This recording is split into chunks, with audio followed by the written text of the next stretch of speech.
What's up, everybody, and welcome back to Ohio Sports Talk.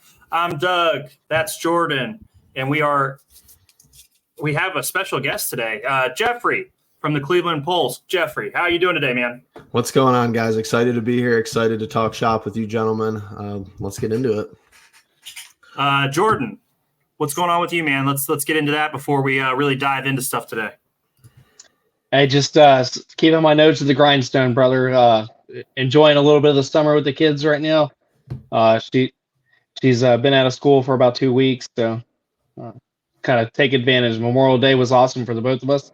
Yep. So coming back to the work week, definitely a downer, but here we are. It's Thursday and it's almost the weekend again. So let's rock it. Yeah, can't complain too much. Obviously, a lot going on in the world of Ohio sports, guys. We've got we're going to talk a lot of Cavs tonight, obviously, with Jeffrey. OTAs have started. We're getting both sides. We're getting some Bengals. We're getting some Browns news. Watson throwing the ball today. A lot of different topics. Dayton Flyers, some interesting news with recruiting. Deron Holmes staying in the draft. We'll touch on that. FC Cincinnati. There's a lot going on today. But, Jeffrey, we brought you in today because you do a fantastic job with Cleveland sports in general. We would like to, kind of wonder how did you get into this realm? How did you get involved in the content creation, your YouTube channel, your Twitter account? Sorry if you call it X, but it's hard to keep up with that kind of thing. Right. How did you get into it? And kind of walk us down that path of how the Cleveland Pulse started and how you got to where you are now.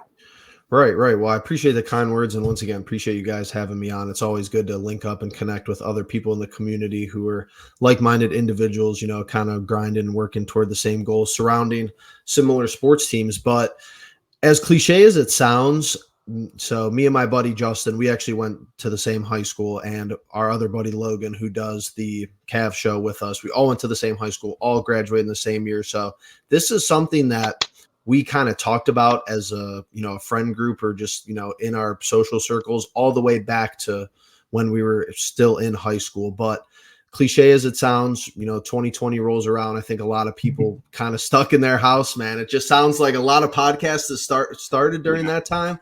But what I'm proud of is just our consistency, and that we've been doing it for, 4+ years. We started out as audio only, just on your audio sites, your Apple Music, your Spotify, your aggregated audio platforms. We didn't even know how many people were listening to our stuff. Like, we would be like, well, this is a good episode, but we don't, we were just total rookies to start off. And then we did that for the Browns season of 2020. And then New Year's Day of 2021, January 1st, we started our YouTube channel. So, on our way to being 4 full years almost with that coming up here, in 6-7 months, believe it or not. This year's kind of been flying by pretty fast. But yeah, man, we just wanted to have our voice kind of be amplified and be out there. The Twitter obviously came along with it, which you see a lot of people over there, your narratives, and people who just, want to have more of a voice as well. And that's where we've always been.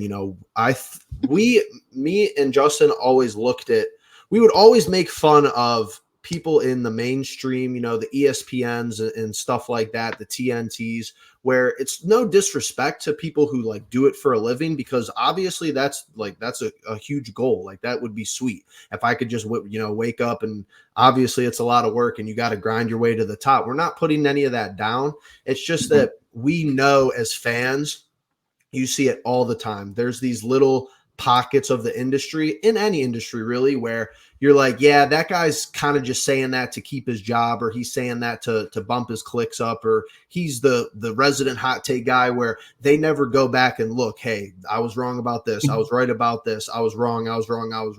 That's what we wanted to change, and kind of, be a difference maker in the community of sports talk and just sports narratives in general. So, we want to be, as balanced but as opinionated as we can be as possible, but always looking out for the people who support the teams, the fans, and the overall pulse of the organization. So yeah, man, it's been a fun ride so far.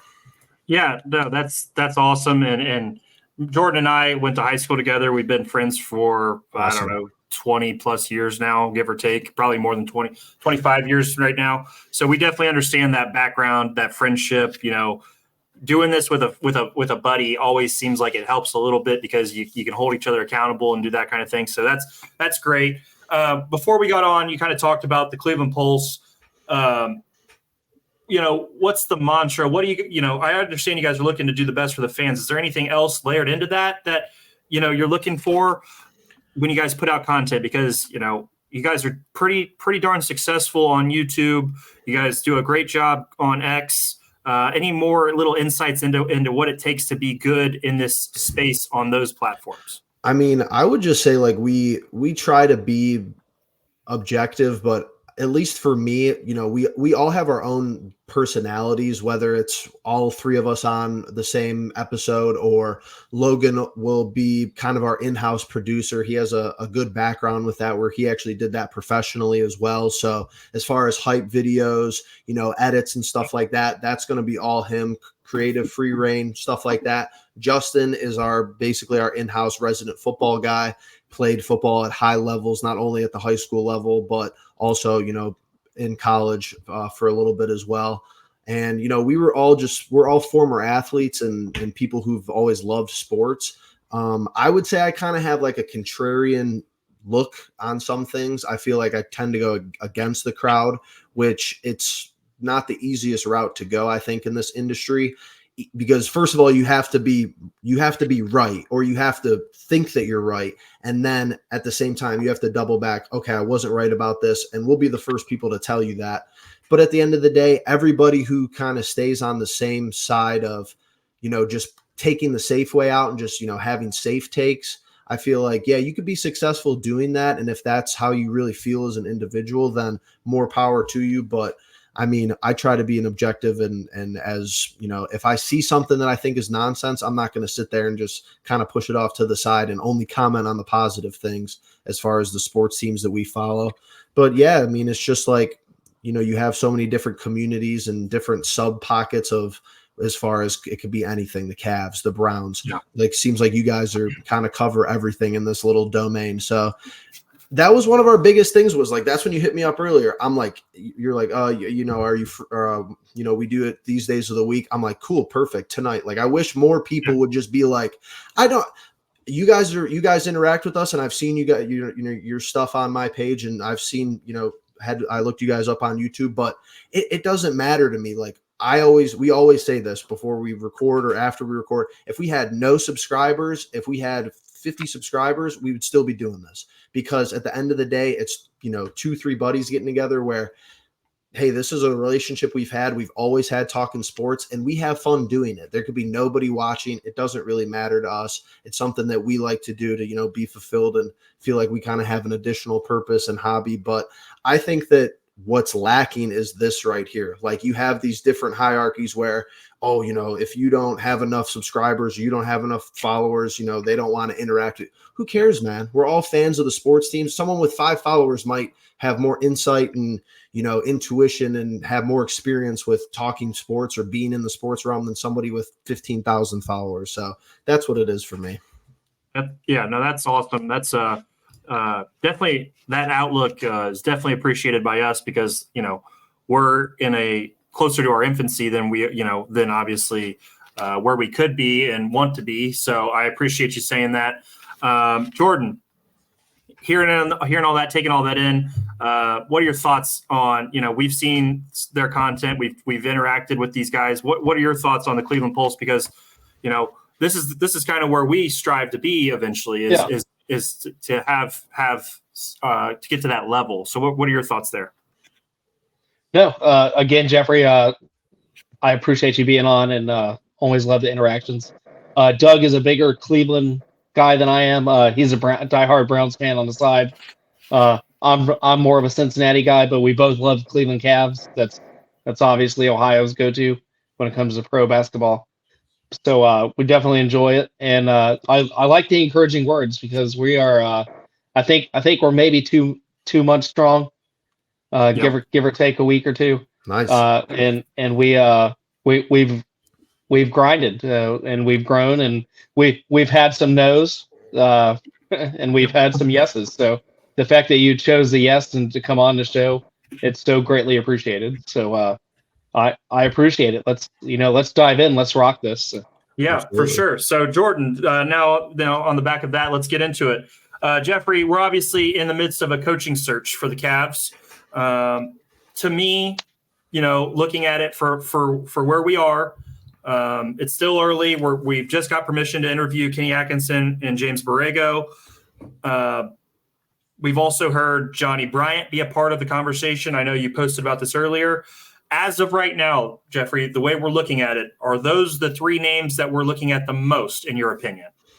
I think so. And this it's just really tricky for me because you have to make a move this offseason. And I know that as someone who was really not a huge fan of JB for a decent amount of time, like I talked about, you could go back to one of our more popular videos last year when we were down 3-1 against the Knicks in that series. And I asked Logan and Justin, we went around the circle. I said, if JB loses game 5 or the Cavs lose game 5, should he be fired?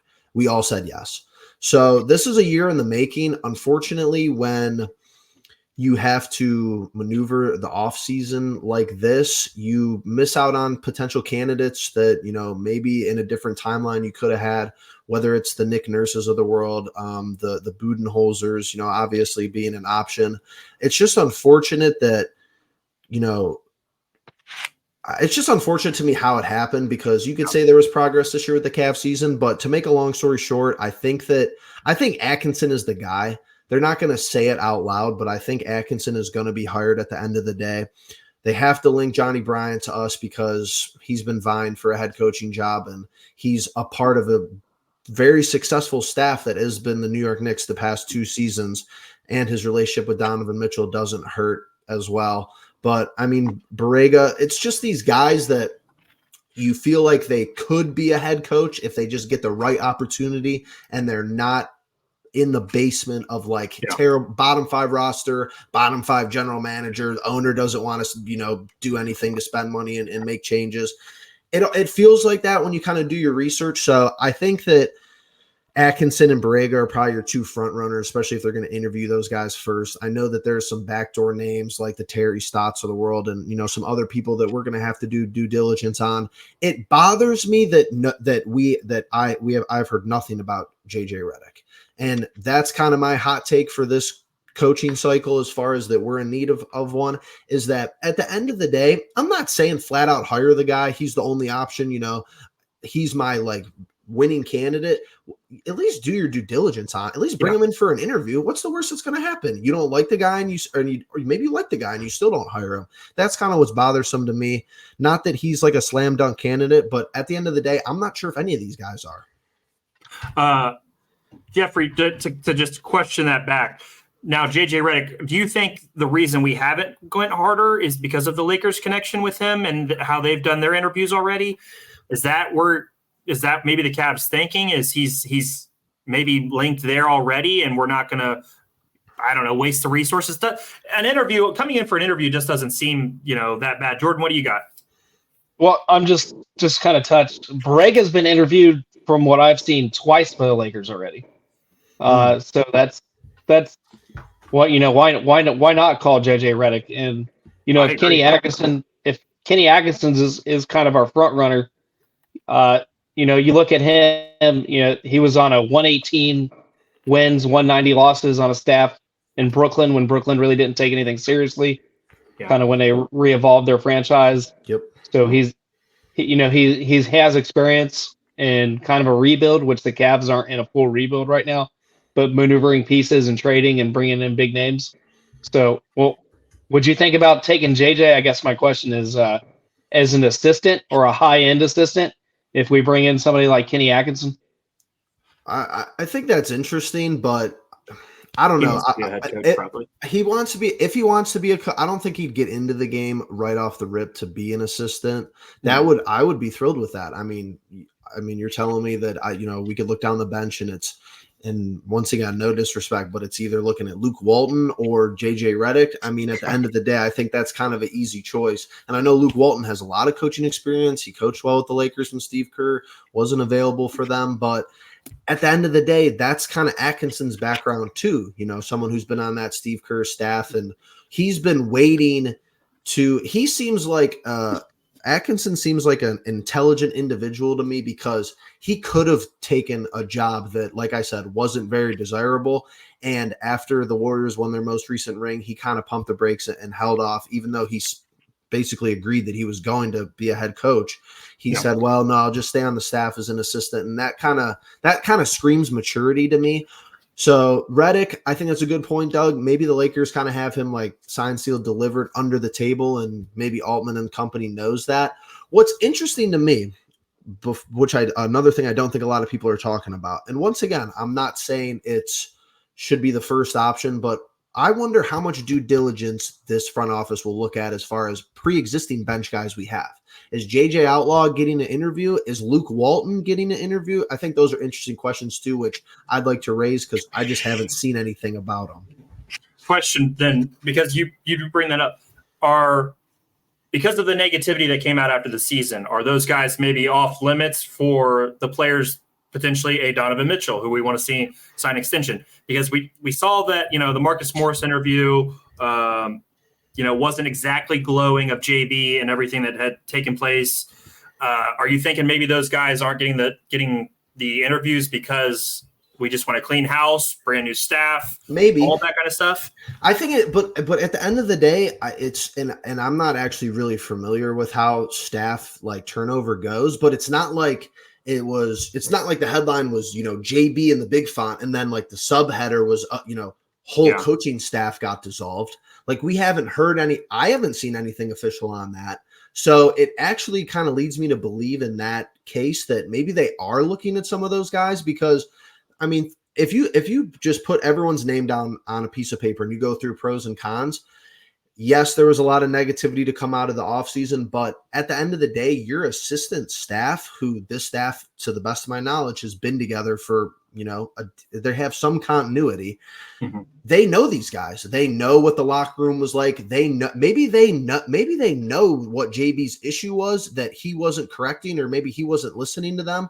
Maybe some of the players went and confided in the assistants, was like, hey man, JB's not doing this, and I don't think this is right. And practices are, we don't really even know we're doing practices, whatever came out of, the whole offseason bloodbath as soon as the ball dropped.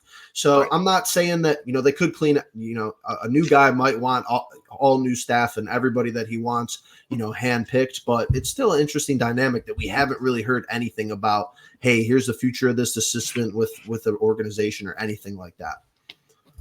Yeah, I just, in my head, when the head coach goes, I don't know why, for some reason, I'm just like, okay, we're cleaning house. The new coach is going to want his guys in place, and maybe one guy gets to hang on. But I do see that. I like that. I like that take on it.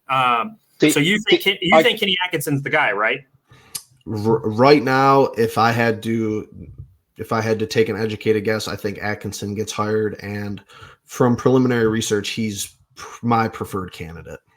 Right. Jordan, go ahead. No, I just kind of want to circle the wagons back, talking about keeping the assistant or kind of the coaching staff on a bench.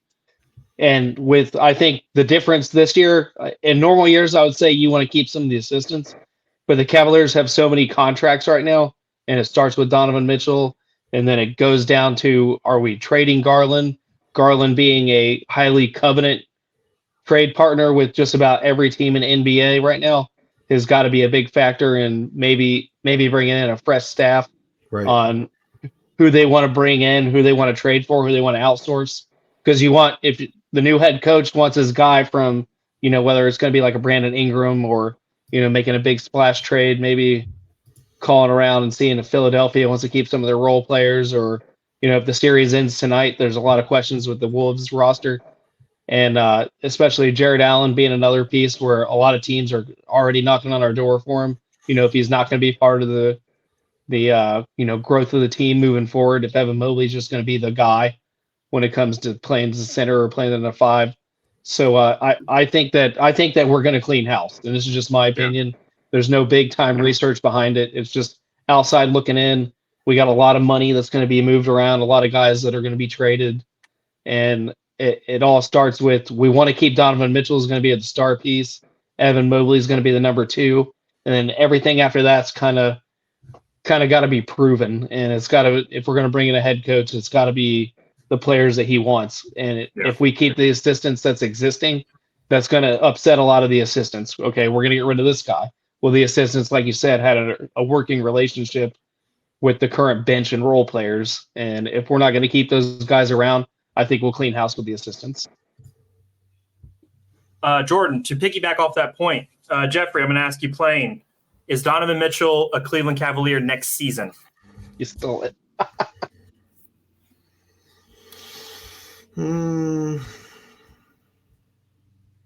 Yes.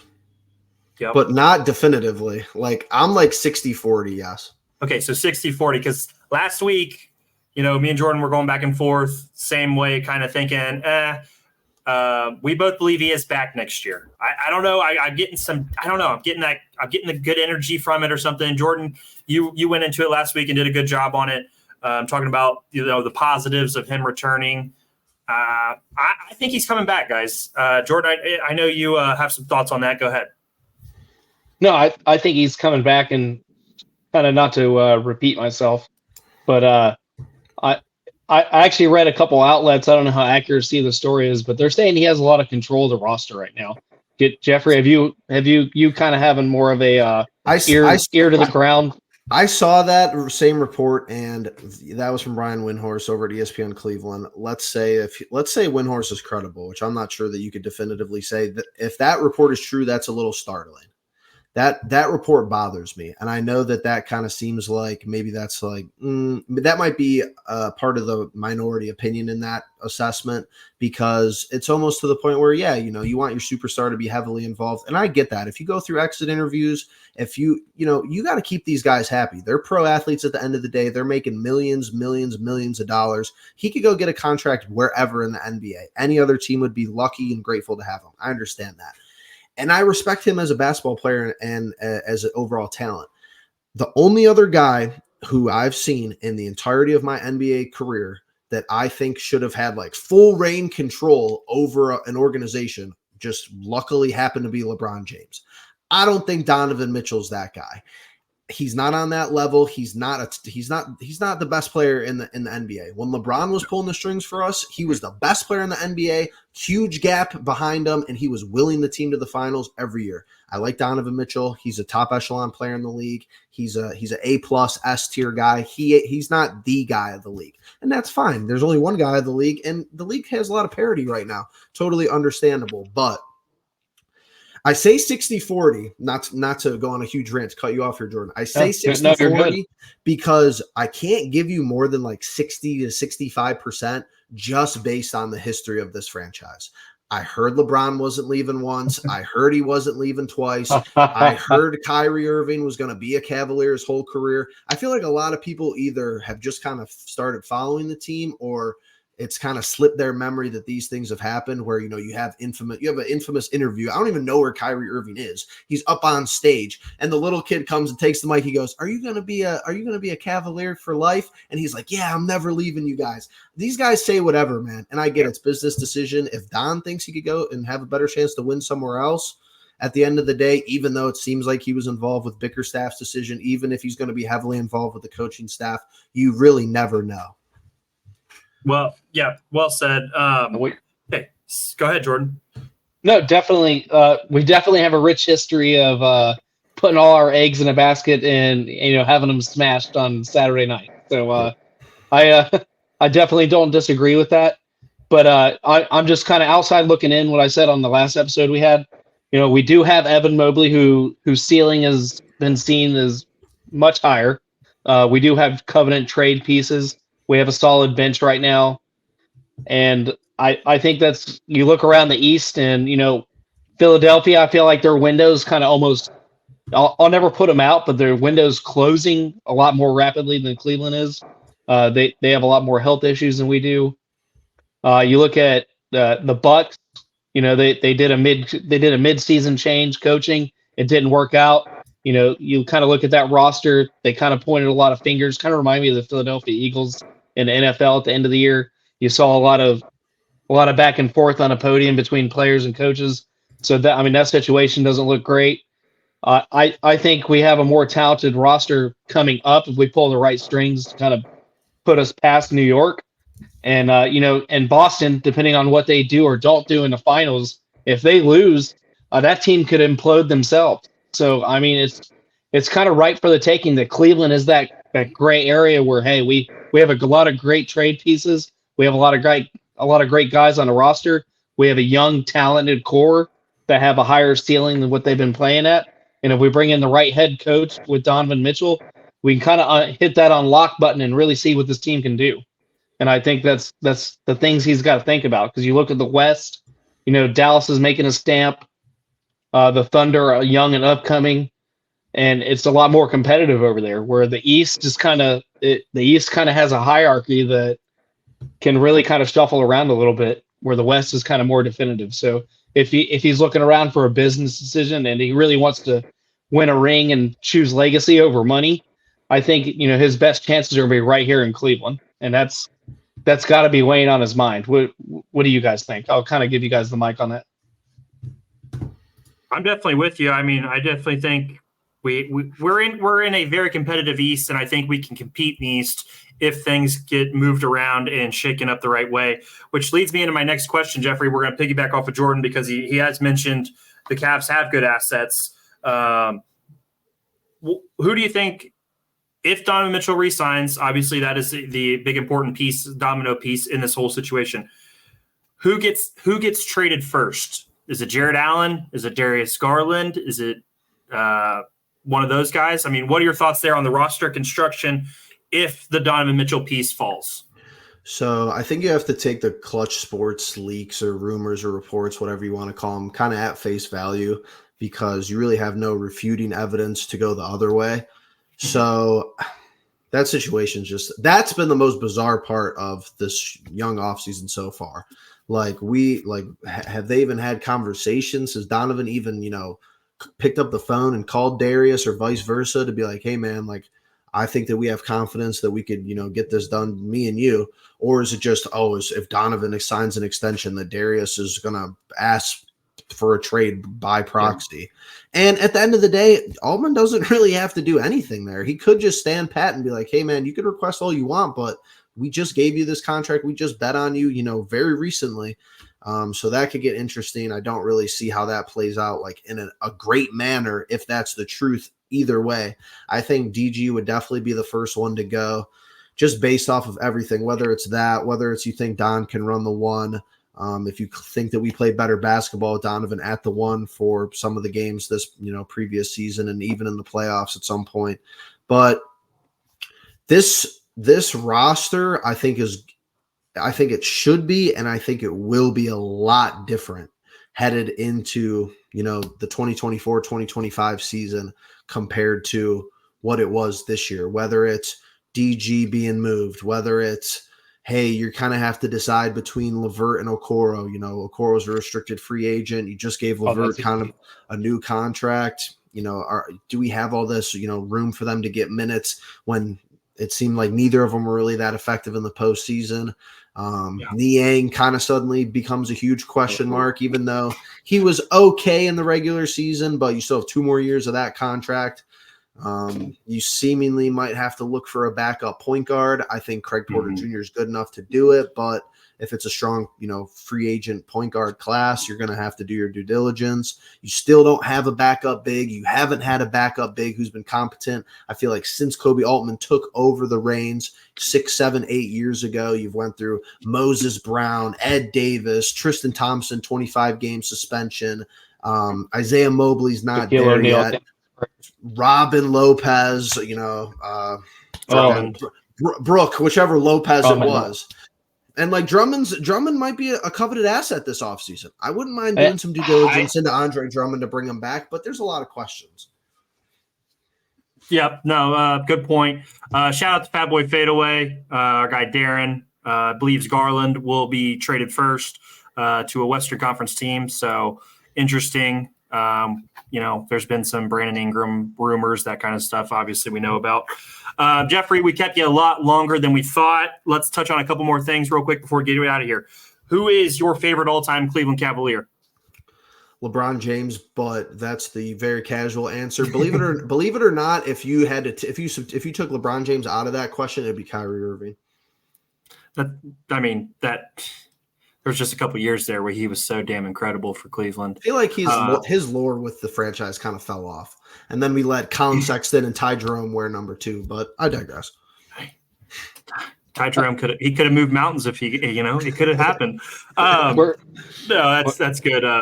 What about Big Z? Where does Big Z? Because he was older when LeBron got there, yeah. But he was kind of the face of the franchise when when they were kind of under the rock. Big Z was a fundamental pro basketball player. I think a lot of people overlooked him. He was part of the little supporting cast LeBron had some of those years. I mean, significantly better than Larry Hughes and Eric Snow and basically anybody else you could think of from those rosters. Those are some years, man. It was him and Boobie Gibson, as far as I'm concerned, for some of that run. So yeah, Big Z definitely top 5 for me for sure. All right, one of the best pick and roll mid range jump shots you'll ever see. He was ahead of his time. That guy was automatic from 15 to 20 feet. It was incredible. And we had to throw him out there against Tim Duncan in the finals. Jesus. Good times. It was worse against Dwight Howard in the Eastern Conference Finals. Oh, man, we were out of our depth again in the big man situation. Jeffrey, we really do appreciate your time. Is there anything you want to plug, anything you want to talk about before you get out of here tonight? No, man, I really appreciate you guys having me on. A great conversation, flew by. Love doing stuff like this. Think that you guys are doing a kick-ass job. Keep it up, man. Hey, when we were I told you guys before we hopped on here, 2 months in, we didn't even know how many people were listening to us. Still not on video or anything. You guys already running it up to about 200 subs. Crazy impressive. Like you guys said, Cleveland Pulse over on YouTube. We're at Pulse Cleveland on X, Twitter, Bird app, whatever you want to call it. Just our socials right there, man. And just keep having, my advice to everybody watching, or you guys, just keep having, healthy, respectful conversations, and just make sure you keep up with it, stay consistent. And yeah, man, we're all fans at the end of the day, but if you put a little bit more extra work into it, like, us 3 have right here, it goes a long way, man. It's fulfilling. It feels real good. Okay. Well, Jeffrey, again, appreciate you. We will definitely see you around the Xverse, and thank you for your time. Absolutely. You guys have a good one. All right. Thanks again. We'll do this again. We'll get it wrapped up. Yes. Hey, we'll have you guys on at some point. We would love that, honestly. We'll get it set up. So you guys have a good night. See you guys when we see you. All right. All right. See ya. All right. Thank you, Jeffrey. Jordan, that was awesome. That was Jeffrey from the Cleveland Pulse. Really, really knowledgeable guy. Clearly knows his basketball. Clearly knows his Cavaliers. Excellent conversation. We really appreciate that.